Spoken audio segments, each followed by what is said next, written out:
सभी welcome to the math hub. तो हमारे मैथ हब के 9th सीरीज़ के लेक्चर नंबर 3 में आप सबका बहुत बहुत स्वागत है।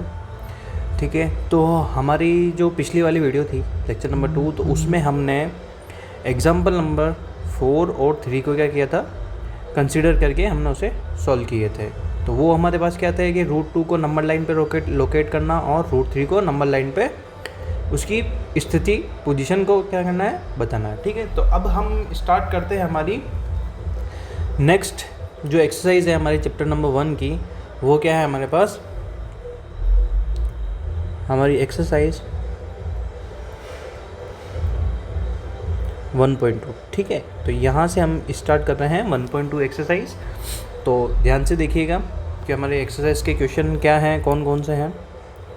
तो क्वेश्चन नंबर 1 तो देखिए, तो क्वेश्चन नंबर 1 में हमें बोल रहा है कि स्टेट वेदर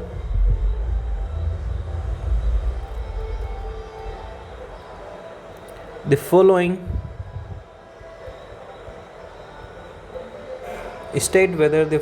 statements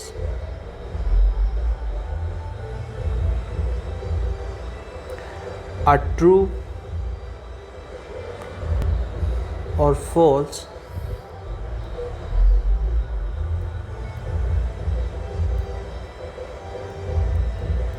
क्या बोल रहा हूँ मैं कि जो हमारे पास जो गिवन स्टेटमेंट है वो ट्रू है या फॉल्स है, एंड हमें क्या करना है, justify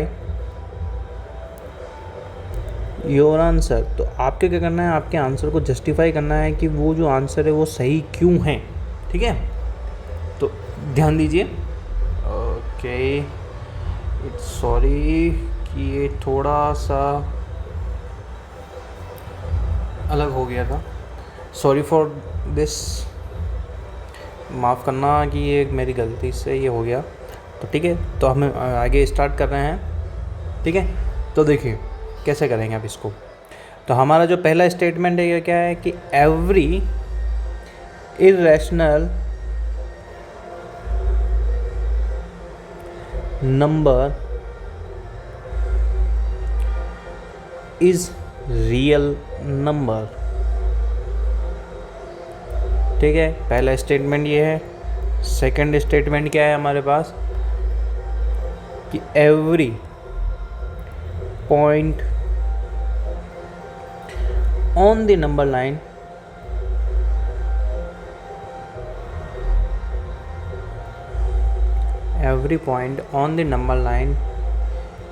is of form root m, where m is a natural number। ठीक है, तो सेकेंड स्टेटमेंट भी ये हो गया हमारे पास। अब आ जाते हैं हम हमारे थर्ड स्टेटमेंट की तरफ। थर्ड स्टेटमेंट क्या दे रखा है, every real number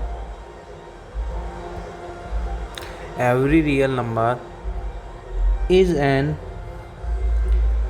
irrational number.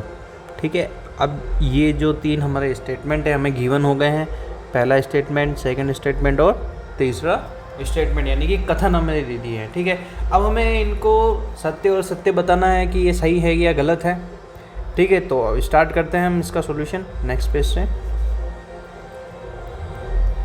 तो कैसे क्या दिया हुआ है, फर्स्ट स्टेटमेंट जो है वो क्या है मेरे पास, तो देखिए फर्स्ट स्टेटमेंट क्या लिखा हुआ है, स्टेटमेंट यानी पहला कथन जो हमारे पास करेगा, एवरी यानी कि प्रत्येक अपरिमेय संख्या है। इरेशनल नंबर को हिंदी में अपरिमेय संख्या बोलते हैं। ठीक है, वो क्या है हमारे पास वास्तविक संख्या होती है। तो ये सत्य है या असत्य। तो अब मैं बता देता हूँ आपको, ये क्या होता है, ट्रू होता है। क्या होता है, ट्रू, यानी ये जो स्टेटमेंट है वो क्या है, सत्य है। क्या है, सत्य है। क्यों, अब इसका रीज़न भी हमें देना है कि क्यों सत्य है। तो because the set of real number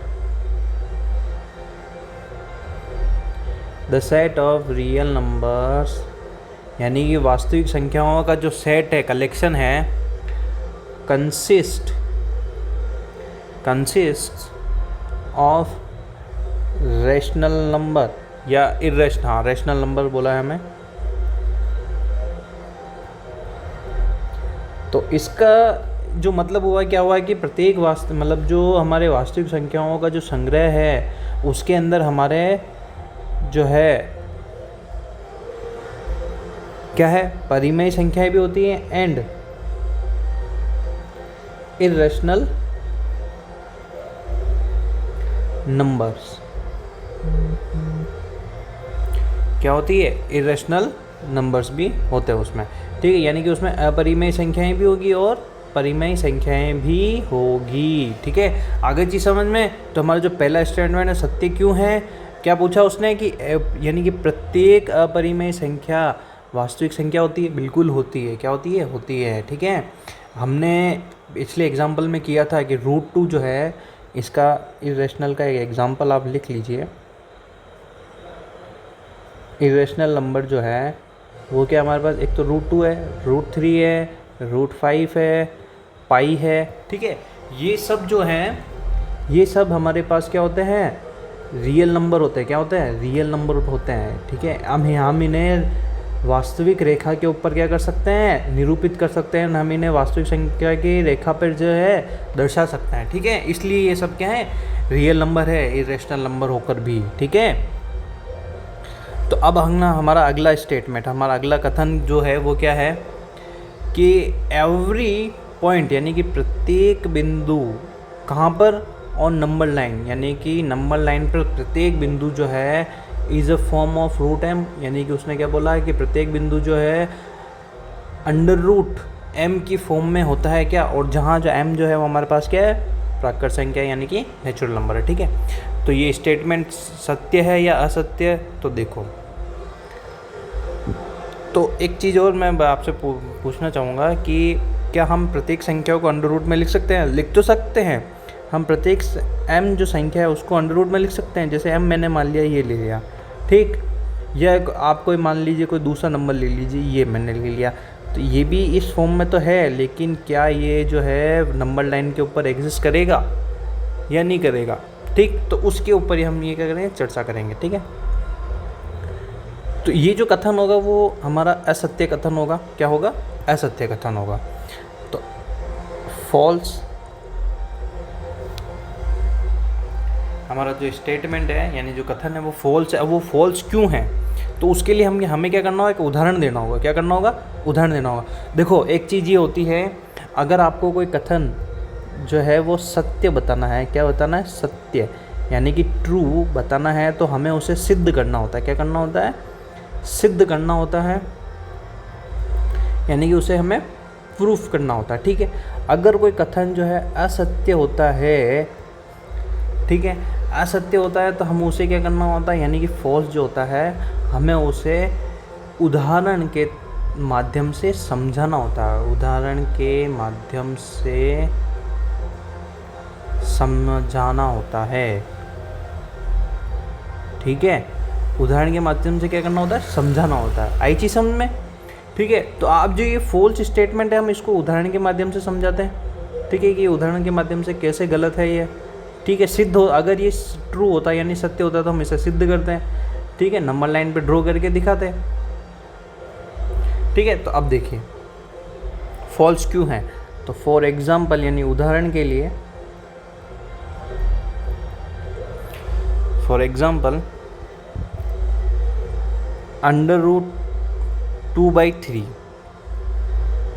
is a real number. अब देखो ये जो मैंने नंबर लिया है ये वास्तविक संख्या तो है हमारी, क्या है, वास्तविक संख्या तो है, ठीक है। On the number line,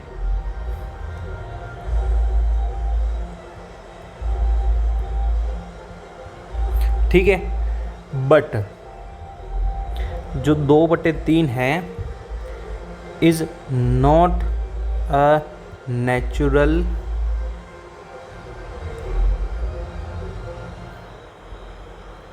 number, यानी कि जो 2/3 नंबर है वो हमारा क्या है, नेचुरल नंबर नहीं है।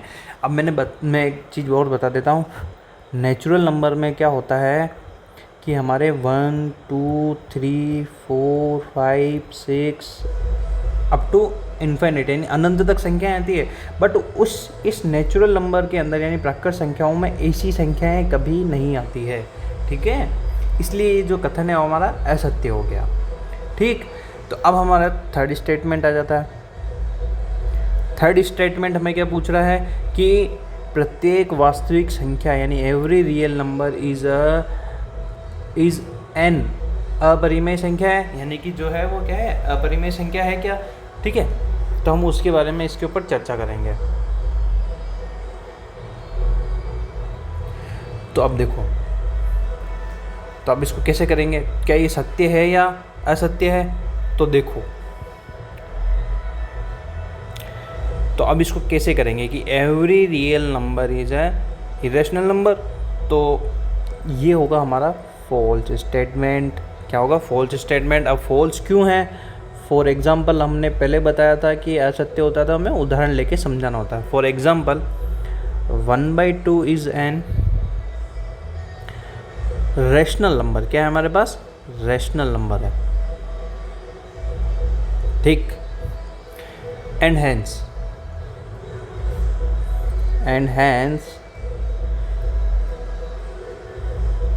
It is real.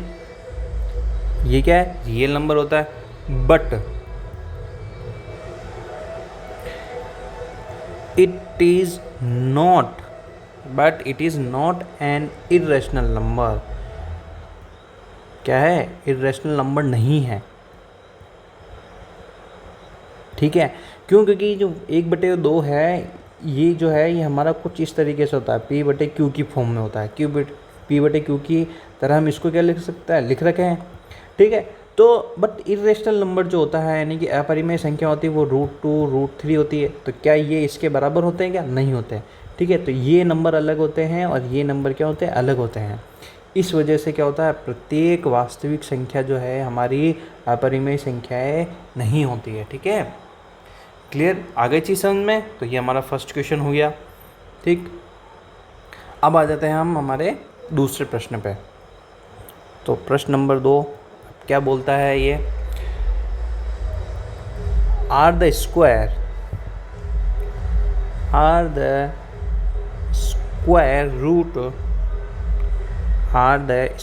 Roots of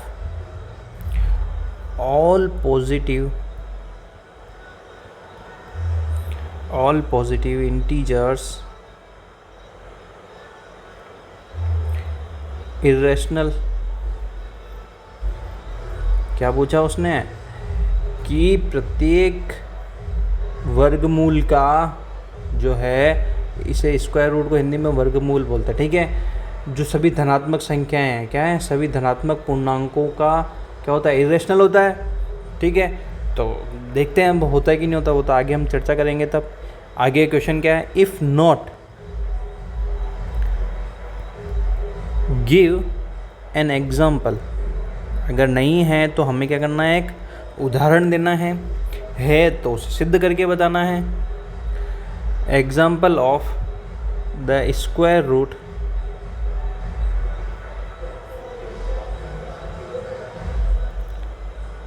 of a number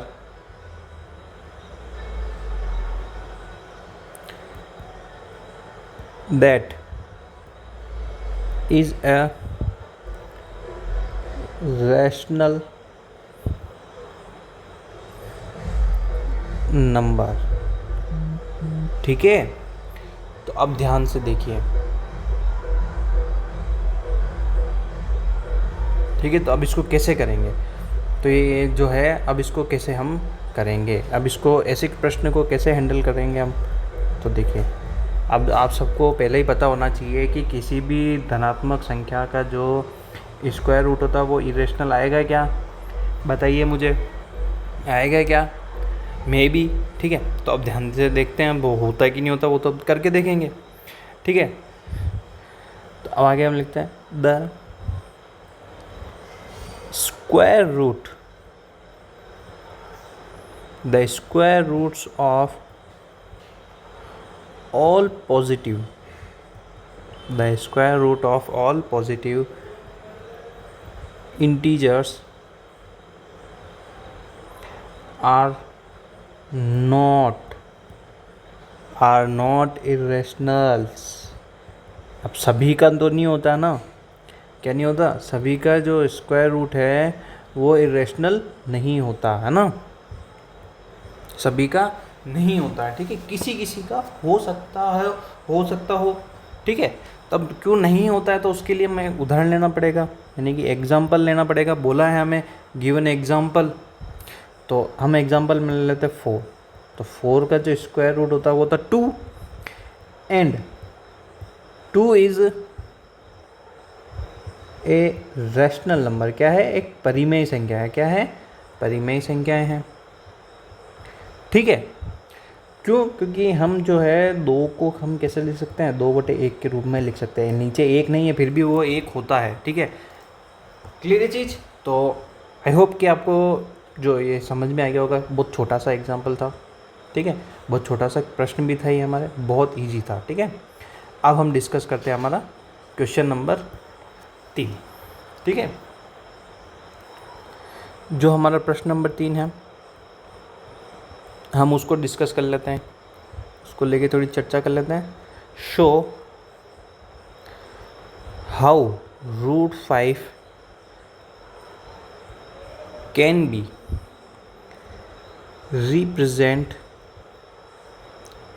represented on the number line,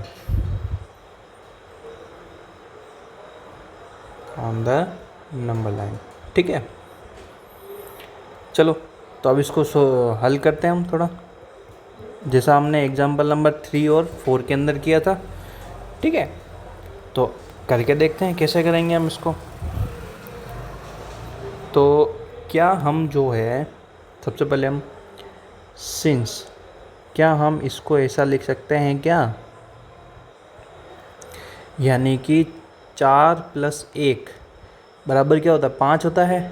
यानी हमने क्या किया कि 5 को 2 नंबर्स के वर्गमूल के बराबर लिखा है, 2 वर्गमूल के सम के, यानी कि 2 वर्गमूल के योग के बराबर लिखा है, ठीक है, जोड़ के हमने उसको लिखा है, ठीक है। तो आगे हम इसके आगे एक लाइन लिख लेते हैं, दिस शोज वी नीड। अब हमें जो ये क्या है, हमें दर्शा रहा है need to construct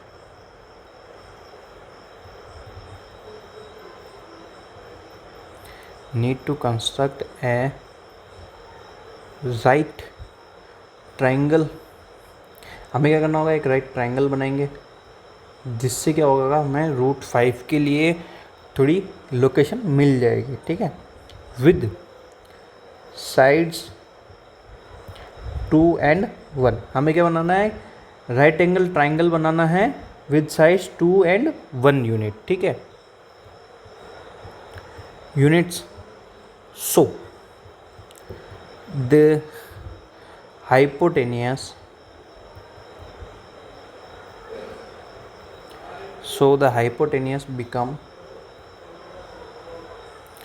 becomes 5 √5 unit, ठीक है। 5 यूनिट्स की होगी वो ऑन द नंबर लाइन, ठीक है। तो एक मैं आपको छोटा सा बना के दिखा देता हूँ राइट एंगल ट्रायंगल।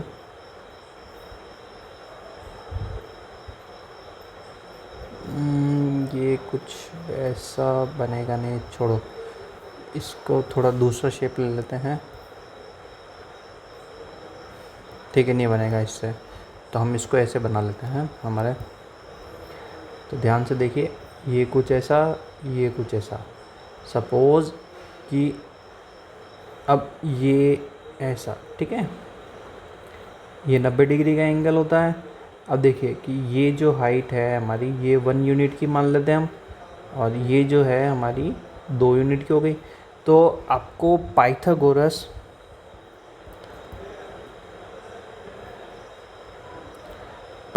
तो पता ही होगा, पाइथागोरस थ्योरम है ना, जिसे हम बोधायन प्रमेय भी बोलते हैं। क्या बोलते हैं?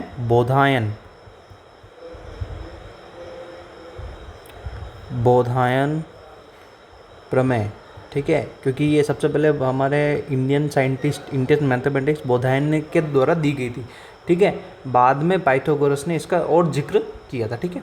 तो पाइथागोरस में आप सबको पता है ये जो होती है, ये डिस्टेंस क्या होती है हमारी? हाइपोटेनियस, यानी कि कर्ण का स्क्वायर बराबर आधार स्क्वायर बट प्लस लंब स्क्वायर, तो perpendicular square plus base square, ठीक है। तो ये यहाँ से मैं अगर स्क्वायर हटाता हूँ तो आगे वाली इधर वाली दोनों संख्या पे क्या आ जाएगा? अंडर रूट यानी वर्गमूल आ जाएगा। और यहाँ पे परपेंडिकुलर क्या है हमारे? 2। क्या है? 2। तो 2 का स्क्वायर और बेस यानी आधार कितना है? 1 का स्क्वायर। तो जब हम इसको करेंगे तो 4 + 1 नहीं आएगा, तो अंडर रूट 5 हो जाएगा वो। तो यानी ये जो विकर्ण हो गया वो हमारा कितना हो गया? 5 हो गया, ठीक है। 4, 2 का स्क्वायर 4 और 1 का स्क्वायर 1 होता है, तो दोनों को जोड़ेंगे तो √5 बन जाएगा, ठीक है। तो अगर मैं इसको थोड़ा सा ट्रायंगल का नाम दे दूँ, ओ, रुकिए कलर चेंज कर लेते हैं, ये ओ, ए और बी, ठीक है, ये नेम दे दिया मैंने। अब हम क्या करते हैं? नंबर लाइन के ऊपर ड्रॉ करते हैं। किसके ऊपर? हमारी नंबर लाइन के ऊपर हम इसको ड्रॉ करते हैं कि हम इसको कैसे ड्रॉ कर सकते हैं, ठीक है।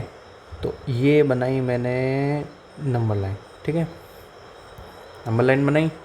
ये बनाया मैंने यहाँ पर 0, 1 और ये 2, ये 3, ठीक है। अब ध्यान दीजिए कि ये जो है ये 4 से बड़ा नंबर है, ठीक है। आप सबको पता है कि 4 का जो वर्गमूल होता है वो 2 होता है, तो मतलब ये जो है हमारा 5 का जो वर्गमूल आएगा वो 2 से बड़ा ही आएगा। किससे बड़ा आएगा? 2 से बड़ा आएगा, ठीक है। तो ये 2 और 3 के बीच में आएगा। अब वो देखते हैं कि वो कहाँ आता है, ठीक। हमने बोला था कि ये जो डिस्टेंस होगी, हमने लिया 2 यूनिट की डिस्टेंस ली, ठीक। यहाँ से हम 1 यूनिट ऊपर गए, क्या हुआ? हम यहाँ से 1 यूनिट ऊपर जा रहे हैं। तो अब देखिए हम इसको कुछ ऐसा, ये थोड़ी सी और ऊपर ऐसा, ठीक है। ये इसका कलर चेंज कर लेते हैं, ये ऑरेंज, ठीक है। आगे चीज़ सुनने। अब देखिए ये एक ये हो गया, सॉरी ये 2 यूनिट की हो गई हमारी, ठीक। ये यहाँ हमने इसको नाम दिया O पॉइंट, ये A पॉइंट और ये B पॉइंट। अब O और B को हम मिला देते हैं, ये मिला दिया। तो ये तो हो गई टोटल डिस्टेंस कितनी हो गई हमारी? 2, और ये टोटल डिस्टेंस कितनी हो गई? 1, ठीक है। तो हमने अभी निकाला था, ये देखिए यहाँ हमने अभी निकाला था √5 आएगा, तो √5 ये रहा हमारा। अब हम क्या करेंगे? यहाँ से एक चाप लेंगे, क्या लेंगे? इस जगह से, यानी 0 से आता हुआ एक चाप आएगा जो इसको काटेगा, या यहाँ आएगा, क्या आएगा? यहाँ आएगा। तो वो कुछ इस तरीके से आएगा, ये कुछ इस तरीके से। अभी मेरे पास कंपास नहीं है तो वो थोड़ा सही बनेगा नहीं। वो क्या करेगा? इस B पॉइंट से होता हुआ कुछ यहाँ पर मिलेगा, क्या मिलेगा? यहाँ पर, ठीक है, जिसको मैं नाम दे देता हूँ C। कहाँ मिलेगा? C पर मिलेगा, ठीक है।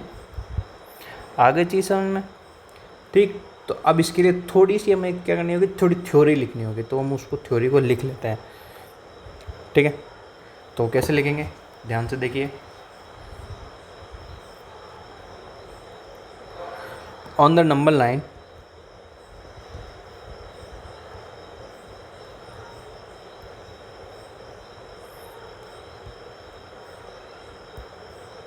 on the number line,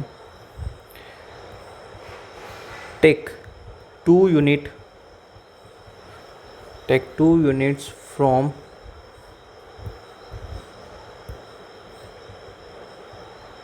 zero and represent the point A at a यानी ए पर ड्रॉ द परपेंडिकुलर, क्या करेंगे हम, एक परपेंडिकुलर ड्रॉ करेंगे,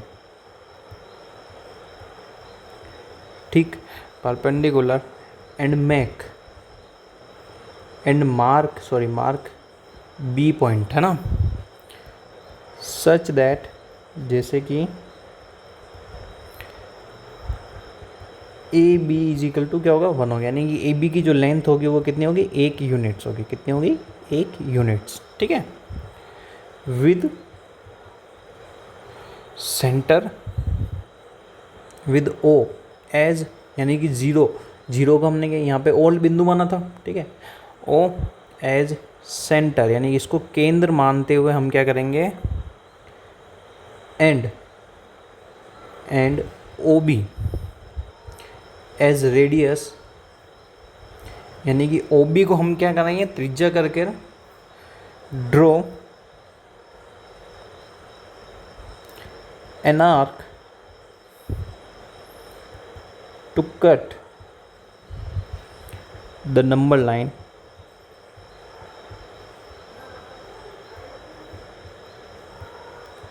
at C. Now C represent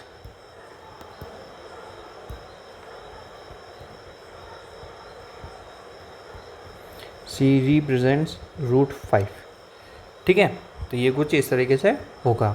तो आई होप कि आपको ये क्वेश्चन क्या होगा, समझ में आया होगा, ठीक है। तो हम नीचे भी साइन कर देते हैं, जिससे क्या होगा, हमारा सही हो जाएगा, ठीक है। तो हमने रूट 5 देख लिया, रूट 4 भी देख लिया कि कैसे नंबर लाइन पे हम रिप्रेजेंट करते हैं, ठीक है। अब देखिए, तो ये जो हमारा जो चैप्टर था 9th का, चैप्टर नंबर 1, जिसकी अभी हमने एक्सरसाइज नंबर 1.2 कंप्लीट कर ली है, ठीक है। 1.2 हमने क्या कर लिया, कंप्लीट कर लिया, ठीक। तो अब देखिए, हम जो अगले वीडियो में डिस्कस करेंगे, हमारा जो नेक्स्ट होगा, इसी चैप्टर का नेक्स्ट टॉपिक जो होगा, हम उसको क्या करेंगे, अगले वीडियो में डिस्कस करेंगे, ठीक है। तब तक के लिए हंसते रहिए, खेलते रहिए और अच्छे से पढ़िए और रिवीजन करते रहिए, ठीक है। तब तक के लिए मिलता है। तो बहुत बहुत धन्यवाद आपका इस लेक्चर को देखने के लिए। पूरा आप कमेंट करके बताइए, लाइक करके बताइए कि आपको वीडियो कैसा अच्छा लगा, कैसे लगा, ठीक है। मिलते हैं हम अगले वीडियो में।